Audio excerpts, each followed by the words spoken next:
think for consumers, a lot of them wish we could go back to 2019. Welcome to the Car Dealership Guy Market Update, a monthly discussion with automotive industry experts and dealers about where our car market is today and where it may be headed. Today, I'm speaking with Jessica Caldwell, Head of Insights at Edmunds, and Jen Beluev, General Manager of Norm Reeves Honda Superstore West Covina. Don't forget to click subscribe so you never miss an episode. But before we get into the show, the Car Dealership Guy Market Update is brought to you by Edmunds. In today's automotive landscape, car buyers invest more time than ever in researching, considering, and comparing options. But for dealers, the challenge lies in pinpointing the audience ready to make a purchase. Enter Premier by Edmunds. Premier offers dealers a groundbreaking way to connect with in-market car shoppers precisely when, where, and how they prefer. With over 20 million monthly visits, Edmunds.com is the go-to destination for buyers seeking market insights, expert advice, and budget tools to make informed decisions. These shoppers aren't just informed, they're laser-focused on the exact car they want. Now, it's your chance to make that connection.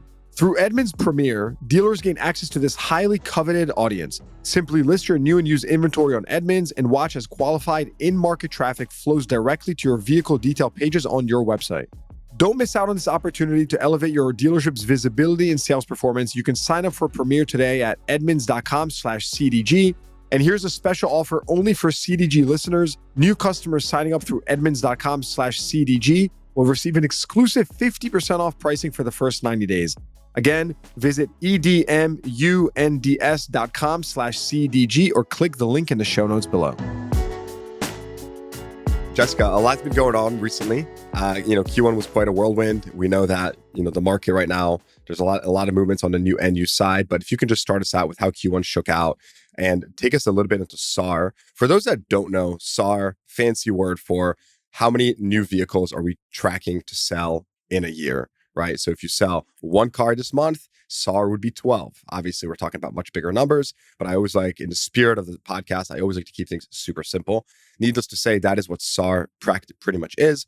But anyways, with that said, Jessica, take us in. No, SAR gives us a really good indication of how the year will turn out. Because if we just look at December or March, for instance, we think, this is going to be a fantastic year. But those are generally high volume months, are not necessarily reflective of what we see in January. But I think if we looked at the manufacturer reports, they came out, in the beginning of April, and it seemed like everyone was pretty positive. I mean, we have to probably couch that with the fact that it was an easy comp year over year, quarter over quarter, because sales were not as strong. So I think if we look at where March shaked out, it was about a 15.5 SAR, which is pretty good. I mean, generally speaking, pre-pandemic, most months, if it was over 17 million, it would be considered a great month. If it was under, it's like, okay, well, what kind of happened? I'd say we don't really hold ourselves to those standards anymore. With inventory the way it is, it would be very hard to get to those type of SAR numbers. But I think that, it was a relatively decent quarter.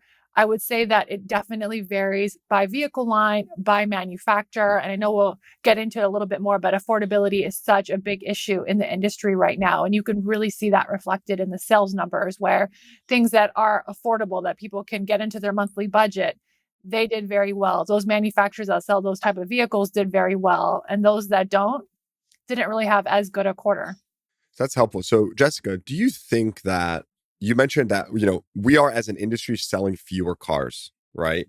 And I guess by historical standards, that would be viewed negatively. But do you think that like those historical standards of aiming to sell 17 million per year, does that matter anymore? Or even to take that even a step further, right? Is it for the industry, for the consumer, or for one versus the other? Like, is it actually better to be in a situation where we're selling fewer cars and these vehicles are maybe holding their value more, and of course dealers have higher margins? I mean, what do you think about this? Yeah, I mean, it depends where you sit. I think for dealers and for automakers, profitability margins are key. And if that's better, then of course the situation is definitely better. I mean, where we were before, pre-pandemic, at 3 to 4 million vehicles sitting in inventory every month, that was way too much. However, if you are a consumer, that is great, because that means more incentives. And if we look at incentives historically, they've been a lot higher than they are today at this lower inventory number. So I think for consumers, a lot of them wish we could go back to 2019 type of numbers and incentives and all of that versus automakers and dealers trying to find the right groove. Because I mean, the interesting thing about the chip shortage was that we as an industry have never been in a situation where inventory was too low. The issue with inventory has always been it's too high. So there really isn't necessarily that playbook of how do we recover from this? What are the best ways forward? What are the strategies that we really like implement so we don't go back to an unhealthy way of doing business where we're forced into offering a lot of incentive dollars. So I think that's what's the interesting thing about now. And we don't really know necessarily how this is going to end because we don't really have that historical modeling of this is what happens when you have too many vehicles and you're trying to deal with that. Jessica, how would you rate right now the overall health of the new vehicle market? I would say it's decent, but it really depends on who you are and what you're selling. Because right now, obviously, we know consumers are stretched financially. Affordability is a major concern. We have high interest rates. So consumers are looking for something that they can trust. They know it's not going to break down. They trust the brand. It's a price that they can afford. And those vehicles, I'd say, are doing quite well. On the other side of the spectrum, you have vehicles that are a bit larger, maybe were in more favor when interest rates were low. People wanted to go supersize their purchase decision and buy something bigger. And those vehicles we see are struggling. So the interesting thing is that there really isn't a blanket statement for the health of the industry. It really is fragmented, which is a little atypical, not completely atypical, but a little bit different than what we have seen in the past. It was kind of like, things are down, everyone's suffering to some degree, but there are some brands that are doing quite well, while others are certainly feeling the struggle. Yeah, that's a good point. I think I haven't looked as closely at this data as many years as you have, right? You've been doing this for a long time, but the dispersion that we're seeing between, like what you just mentioned, right, the brands that are oversupplied and brands that are undersupplied, it's it's pretty. I mean, it's really massive, and whether it's Toyota at 30-day supply, I think I just saw, or the Stellantis and Chrysler Dodge Jeep Ram that's over 200 in some cases.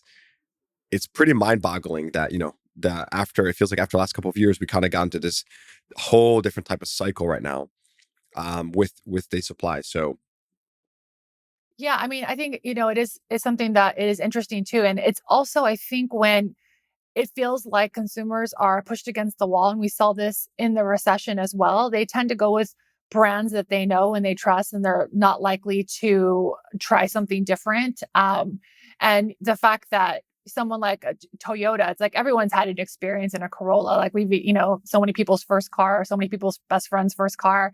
And you think, okay, that is something that I could afford, put in my budget. And immediately it becomes on the consideration list where someone like Jeep, who may be in a bit of a, different situation where, they've upsized their brand a bit, upscaled their brand a bit.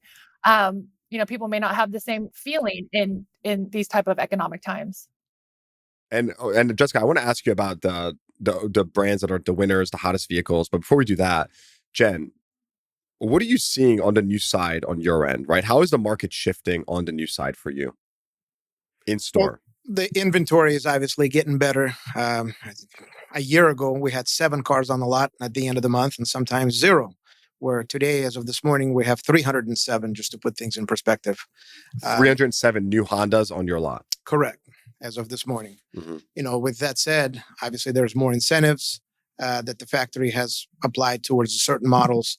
Consumers have more choices. The competition's gotten a lot more fierce. But it's still pretty healthy. We're at about a 30-day supply. I think it's a healthy number where consumers have plenty of choice. Dealers still making a decent margin where it works, and the factory doesn't have to spend as much money on incentives. So that's that happy medium where I feel like, again, consumer doesn't break the bank when it's time for them to buy a car. They don't have to pay crazy addendums and $5,000 markups that some of the dealers have done during COVID years. I feel like this is a sweet spot for Honda, at least, or for any manufacturer. I feel like a 30-day supply is probably the right number.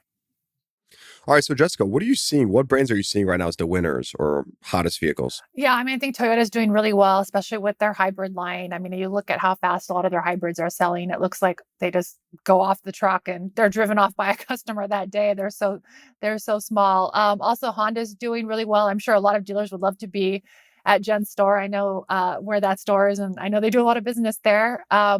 Also, there's some of the other smaller Japanese brands, Mazda, Subaru. I think they really, push smaller vehicles, more affordability. It seems like those brands are doing quite well. And I think on the other side of the spectrum, Nissan has been in the news for struggling a bit, and that certainly is the case. They're waiting for a lot of new product. They seem like they've been doing a lot of fleet, which is historically a lever that they have pulled that has not been the healthiest for them. They have said recently that they're not going to go back to their old pattern of incentives. We'll see. I mean, obviously the jury's still out on that one. We'll see how they get through the summer. Can you explain that a bit deeper? Super important topic. And I was pretty when I saw it. Well, anyways, can you just give us a little bit of a deeper dive into what that actually means and how it's going to impact the industry with Nissan? Well, I mean, if we look at Nissan historically, they've always had very bigger volume aspirations. I feel like they kind of want to get back to that place where they're more on an even playing field in terms of sales with Honda and Toyota, a place that they once were. And I'd say that one thing that they have historically done pre-pandemic was really lean on consumer incentives, a lot of fleet sales, and not necessarily the what you would call like healthy fleet sales going to like commercial or government fleets, but the retail, which would hurt essentially their residual values at the end of the day. And they've been pulling, those levers, I would say, a lot, and they did that, quite significantly, I'd say, pre-pandemic, and that wasn't always the healthiest. I mean, they had, a lot of complaints about their stair-step incentive programs that were just very hard to mitigate and get through for a lot of years. And I think obviously with this inventory shortage, it kind of gives everyone a bit of a clean slate to start again and to incorporate better, healthier business practices for themselves as well as their dealer body.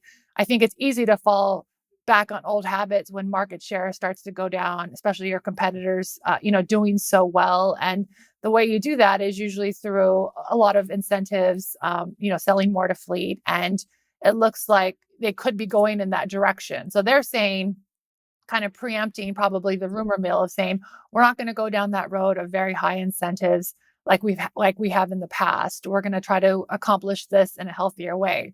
However, that seems pretty hard in this environment. I mean, it's very hard to stand out from a product perspective because everyone's products are so good. So that's why I'm saying like maybe a few more months have got to go by before we see if Nissan is going to stick to this promise. And that really is sort of the crux of this whole recovery, is that once one automaker starts offering more incentives in an effort to steal share, which is common in other areas of the market too, not just with Nissan, for something like pickup trucks, if they decide to go in heavy with incentives, win share, and then all of a sudden, their competitors feel like they have to do the same to protect their market share. And it kind of sets forward this race to the bottom, I guess you can call it, of, just unhealthy business practices. Yeah, well stated.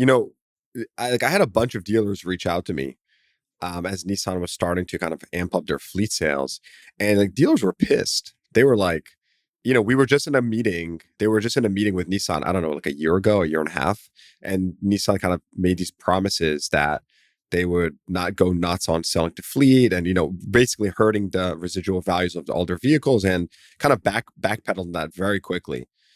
So yeah, I mean, interesting development. Yeah. I mean, the one thing is that, okay, so the end of March is the end of the Japanese fiscal year. And we do see sometimes atypical things happen from the Japanese automakers at that time so they can make their sales targets and their numbers. But, so I would say that let's hold our judgment right now. But the other thing that is a little troubling about Nissan is that fact that if we do think about this age of affordability, they have a lot of products that fit that bill. A lot of vehicles are quite affordable from them. So I think the question is, so, what's going on? Is it their, buyer base are just struggling more financially than perhaps a Toyota buyer base is? But I think that there are probably some deeper questions there as well. All right, well, you brought up the A word, not me. So let's talk about affordability. All right, so Jen, you mentioned to us off the call prior that the subcompact vehicle is making a comeback in your store, and with Honda.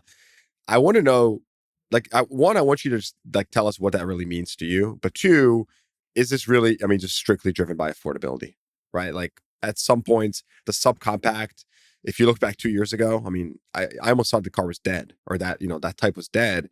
Everyone went bigger, fancier, da da da. And now hearing you say that was like, wow, back to reality. So, I mean, what's happening here with the subcompact vehicle?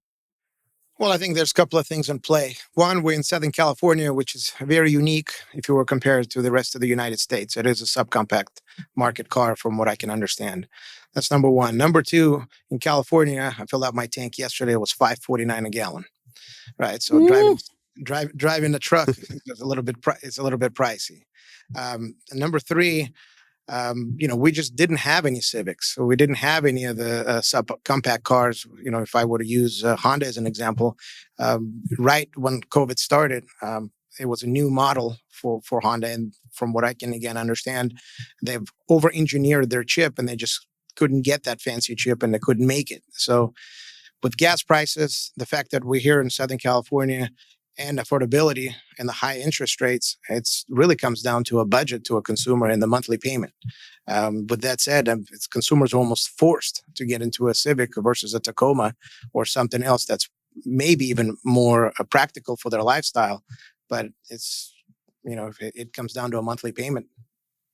I mean, those are probably the main drivers that making that shift. I mean, if I were to look at the last 3 months of our sales, Civic is definitely the winner, where it wasn't the case a year ago, where it was a CRV just because we didn't have any Civics. And it's probably similar situation across other manufacturers. Across other manufacturers and also across, types of vehicles. Because Jessica, I know that you had mentioned about pickup trucks. What's happening there? Yeah, I mean, it seemed like pickup trucks were just the hottest thing. I mean, so hot that there are even EV versions coming out on pickup trucks. But I think going back to, Jen's point about affordability and what people are looking versus what they want and what is realistic for them. That age of pickup trucks is kind of dying for the recreational user. I mean, of course, there's always a market for people who really need pickup trucks. But we do see that sales are definitely not as strong. There was, some issues with the 2024 F-150, which probably didn't help that along. But very compelling incentives right now on the current F-150. But I do think it is isolated to the larger truck, which I think is a symptom of the affordability issue. Because if we do look at these smaller trucks, more of the mid-sized trucks, those are doing quite well. So, I think a lot of people jump into the truck market when times are good, and they're like, I'm just gonna make that leap and take advantage of low interest rates and what I can upsell myself to. And that's just not happening as much now. I was pretty shocked to see the numbers on the Ford Maverick. Like, I did not expect to see this, little truck sell so well. I actually posted about this a couple of times. But it's like shrinkflation has made its way into the Yeah, car I mean, industry. it's not just the Maverick. I mean, the Maverick has done well, but if we look at how quick these vehicles are turning, I mean, Tacoma, Colorado actually have sold quicker than the Maverick in March, and then also Canyon isn't too far behind. So it really is a segment versus just one anomaly, which again, that's people doing the opposite of supersizing. No, totally. No, I wrote about the Maverick the other day, so I was top of mind. But yeah, you're absolutely right. It's all across the board for just relatively inexpensive pickup trucks. And so Jen, so back to just general affordability, right? I feel like we talk about this a lot just because it's been the most important thing in the market. It's been driving consumer decisions. Again, I've written a lot about this topic. I'm curious to know from your end, right? Just like day to day, how are you managing through this? What are you doing in store? Right? Like, how are you quote unquote combating this as much as you can? Affordability. Well, I mean, we control our controllables, right? How we interact with the consumer. We train our salespeople to negotiate when it comes to negative equity or it comes to the price of the car and how much the payment is versus what it was in 2019, is to negotiate with empathy. We just try to more share information with them for them to understand why the payment is $650 versus $430 for a similar type of vehicle. Maybe the spread not as big, but just as an example, and really trying to train our salespeople that haven't had to deal with it really in the last 3 years. Some of them have forgotten. Some of them have joined the automotive forces after COVID, so they don't even know what the car business was like prior to COVID. So a lot of it has to do with training and educating the consumer, with empathy, uh, in order for them to have a better experience when it comes to transacting on a new automobile in today's world. Yeah. And then from like an actual financial product perspective, right? Are you doing more leases, 84-month We're loans? definitely doing a lot more leases now. Well, and it's twofold. There's a little bit more incentives from the factory standpoint. There's not as many accessories on the per vehicle basis, which makes leasing a lot more affordable and more attractive to the consumer. I mean, just to put things in perspective, prior to COVID, we were at about 43 to 45%. It was pretty consistent leasing. And during COVID, we dropped all the way down to 15%, and we're back in the mid 40s. So I mean, the leasing has picked up tremendously here in the last quarter or so. Absolutely. Good thing to see is that one of the tools that we were forced to use the most, and forced by the consumer mainly, contrary to anybody's belief, it wasn't on the dealer side, is the 84-month loans. And we basically don't see those as much anymore because leasing is more available to a consumer and makes it more attractive, where we get to see for both the customer and for the dealer, where they can get into a new vehicle every 2-3 years for a lower payment with more technology in the car versus sending somebody off on a 7-year loan. It's just not a good situation for neither the party, factory, dealer, or the consumer. I was talking about used car leasing as well. You're referring to new car leasing. And I feel like altogether, it just seems like that's where the industry is trending. Like prices have eclipsed the hurdle of where, to your point, 84-month loan was sort of like a stopgap, it seems like, potentially. And leasing is just taking off now.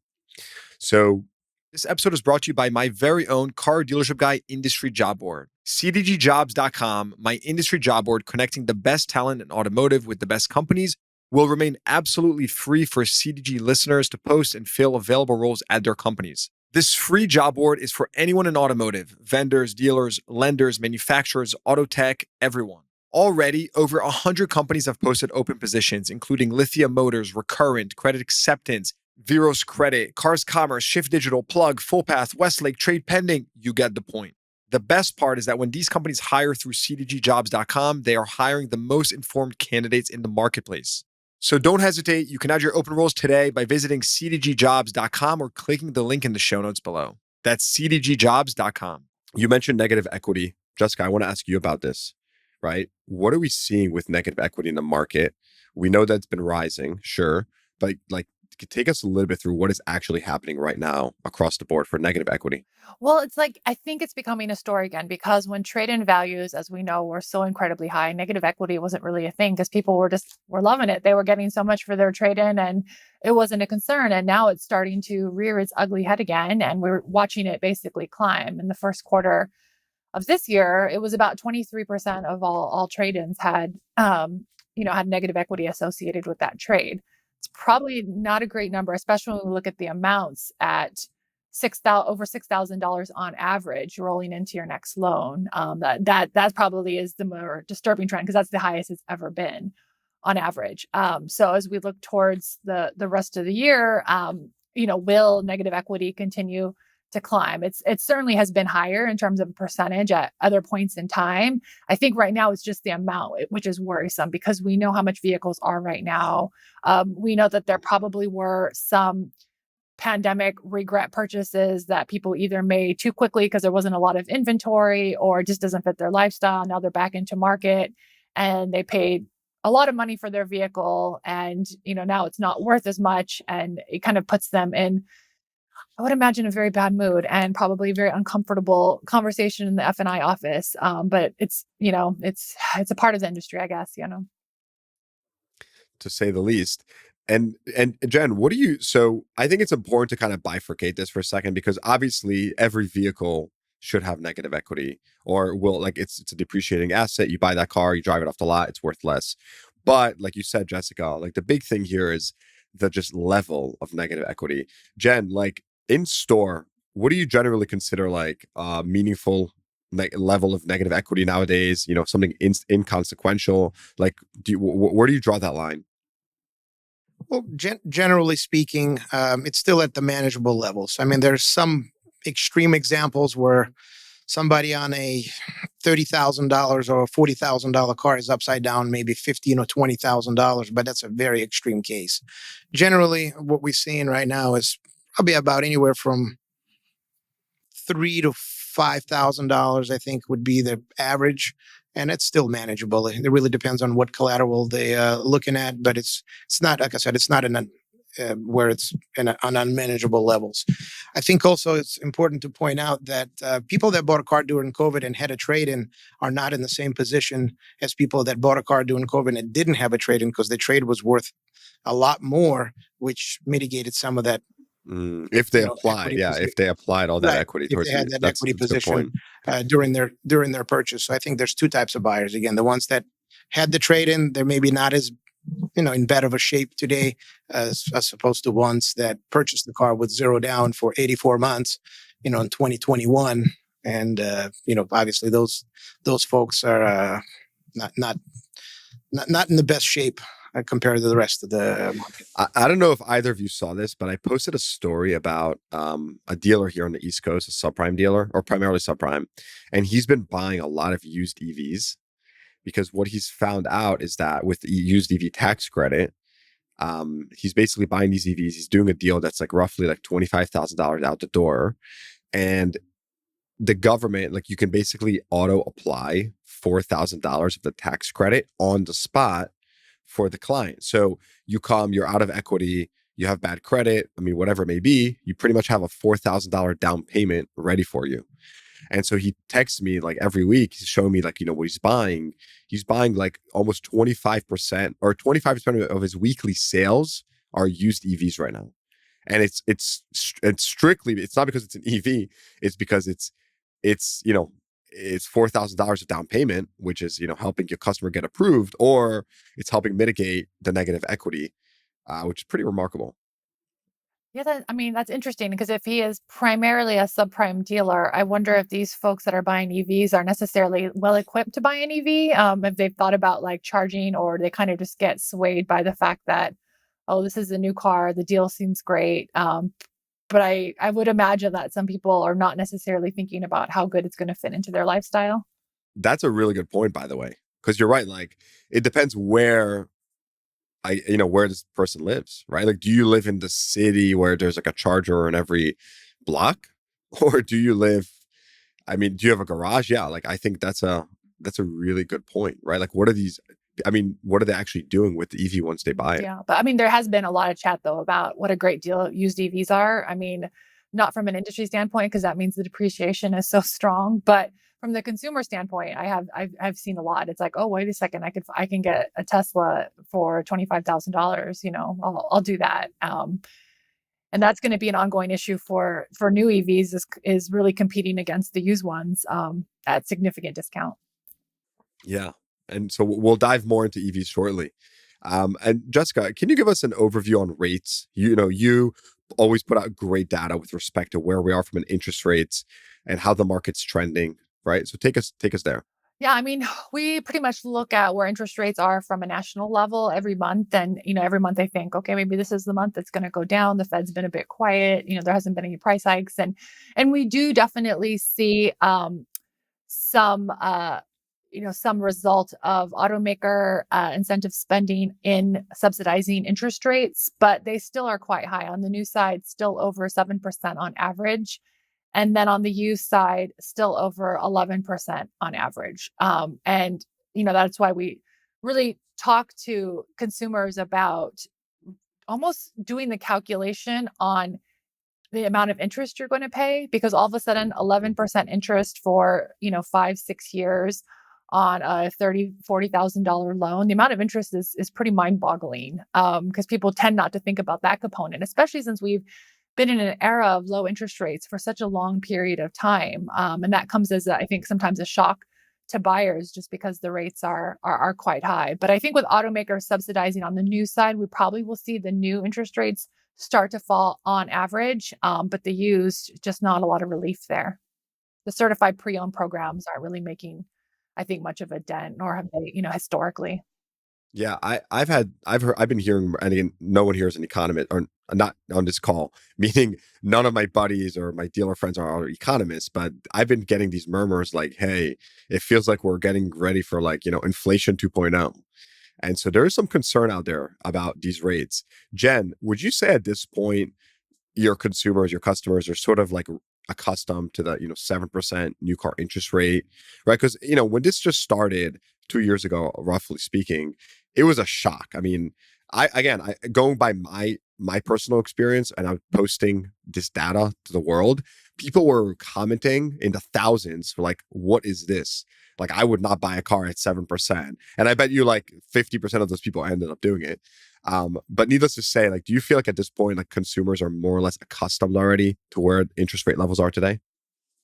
Absolutely. I mean, when the rates first shot up, I mean, it was quite an experience here on the floor, and the consumers thought that we were trying to take advantage of them. And again, Yeah. it was an interesting time. But at this point in time, unless you have that one customer that just haven't been shopping for a car in a while and then doesn't really read the news or he's not really involved, I mean, you'll have an oddball situation from time to time. But generally speaking, I would say, yeah, consumers are um, aware that it's a much higher rate. Some of them still want to get into the fives and sixes at times, but generally speaking, I think that the sevens and eights is very acceptable for somebody with good credit. Now, when you say seven and eights, you're referring to new cars, not used cars. Is that right? Or both? New cars and like a 2023 or 2024 used car. Yeah.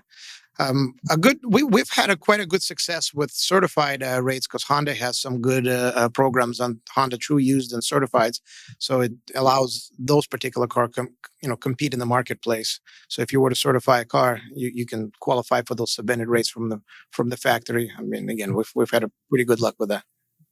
So speaking of used, Jen, like, what's your used car profitability like nowadays? Give us a good general overview. Well, the only That was thing that that's was that was a constant in the big used sigh. That was a big sigh, Jen.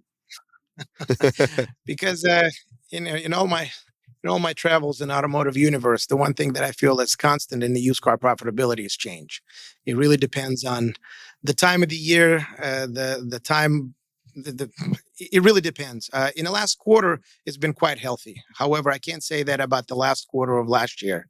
Availability of used cars, just acquisition, is definitely a challenge. So we had to really uh, sharpen our tools to try to acquire used cars. I mean, we haven't made any new cars in the last, during COVID in the last 3 years. There's no used car factory that makes used cars, so there's just less of them out there in the marketplace. And when we go out and try to get them, it's definitely a challenge. So keeping the lot full of cars. When you say we've had to sharpen our tools with respect to acquisition, what have you done? How are you doing it?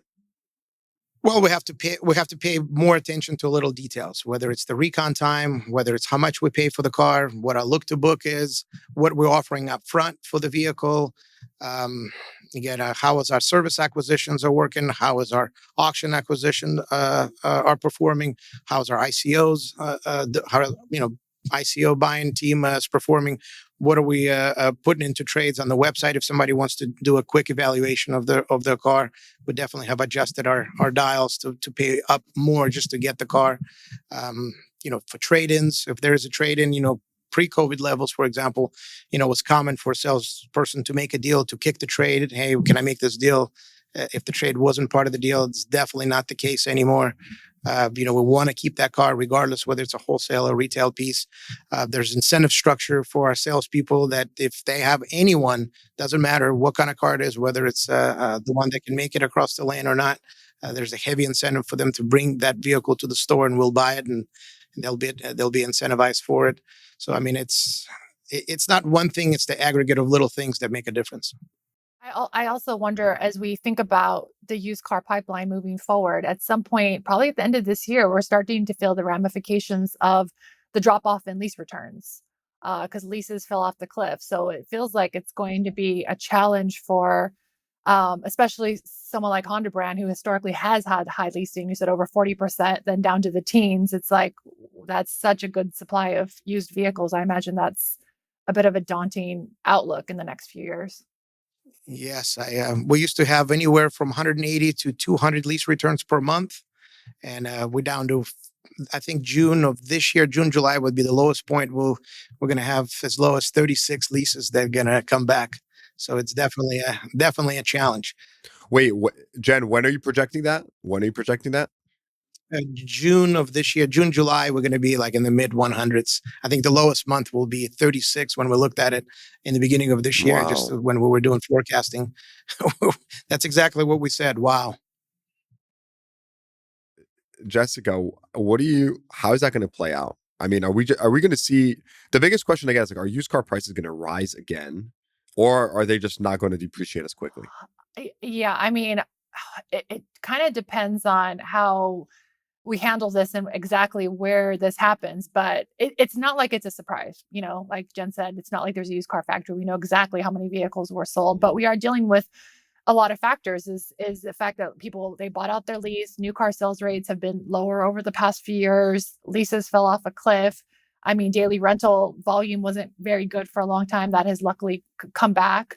But all those factors are kind of feeding into this used car pipeline, which has made it very atypical, and why used car acquisition has been probably quite a roller coaster of late. So yeah, I can imagine that we're going to get to the point where used car prices could change. I mean, this is going to affect near new used. So we still have the older used vehicles, which probably won't feel as much of effect, but it's going to trickle down. It's always a waterfall in the used car market.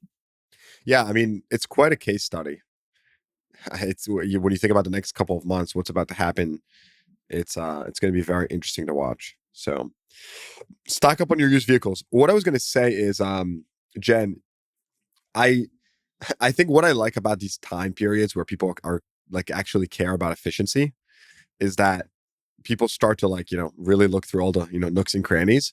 And, I was speaking with someone, just about a dealer, about, like, how much depreciation are you associating with your vehicle per day, right? So like every day that you don't transport that car to your lot, or it's waiting and reconditioning, right? Like, on a fully loaded basis, how much are you really losing? Not just, how much are you buying it for, but truly, like, you know, like that whole time to line that you were mentioning, it's very much in vogue again. And looking at every part of the process, right? Down from, I bought that car at auction, it takes me 4 days to get it here. Let's get it to 2 days, 3 days, right? Like every single day matters. So Yeah, I'm assuming you're referring to holding costs. So, I mean, I think a healthy number is about $30 a day. Anything anything higher than that, like if you get into the 50s and 60s, then chances are your used car operation is not very healthy, and there's room for improvement. But again, there's no magic bullet. It's just doing the little things right is what's going to make a big difference. really, what I wanted to ask you is, like, you're in California, so it's kind of cheating, but hybrid versus EV, right? Like, what are you seeing in your store? Definitely hybrid. Hybrid has a lot of demand. Consumers are asking for a hybrid. And you're not a Toyota They're willing store, to pay. right? I want to, like, again, reminding the No, audience, the listeners, like, you're not a Toyota store, which is like, Toyota has kind of become synonymous with hybrid right now. So, anywho, go ahead. no. Hybrid. The consumers are willing to spend more money on the hybrid, and they feel that that's a better value. We don't necessarily see a lot of demand for EVs, maybe for the simple fact that we don't have any. But there's a lot of enthusiasts and a lot of Honda fans that are waiting for the EV. So I think there will be that initial wave of customers that innovators and early adopters that would end up buying the Prologue. But from a general standpoint, we do not see a lot of demand for an EV other than the selected few. hmm Which I think, yeah, which I think is also a testament to, well, obviously Honda's EV lineup, but also it's kind of like I don't want to say winner takes most, but, like, there's clearly preferred brands, and, we know Tesla clearly, market leader of EVs, but it's not like the normal vehicle, or like decision making is just different for consumers when it comes to buying an EV. Yeah, I think that's right, especially when we ask consumers about, are you willing to buy an EV from, a different brand than what you own? It seems like people are much more open. And we even see that in some of the trade-in data, that you have a lot of luxury cars, Audis, BMWs being traded in for Kia EVs. And you wouldn't necessarily see that on the internal combustion engine side. So I do think that there is this openness that exists more for EVs, especially for the early adopters. I think as we go for more of the mass market consumer, that may change a little bit because people will tend to stick with what they know a bit more there, less willing to take the financial risk if things don't work out for them. But it's a tremendous opportunity, I think, for dealers and automakers right now to kind of find that new customer, because conquesting is always extremely difficult and expensive. Jen, did you go through the installation process in your store with installing chargers and all that? Yes, we're a tier one. So Honda has, I believe, three different tiers for the United States, and California being the largest market. I think 40% of all EVs in the United States are sold in California. I might be wrong on my numbers, but I think I'm pretty close. But yes, it was a requirement. We had to invest $250,000 into the EV infrastructure uh, last year. How much did that cost you? About 250,000. And how do you feel so far about that investment? We feel great. Why? That was why. Well, I think it's too soon to rate. But again, we don't have an EV to sell yet. But I mean, I think we need to have them. I mean, if we're moving into that era, in 2026, Honda's going to have quite a few other models that are going to be EV.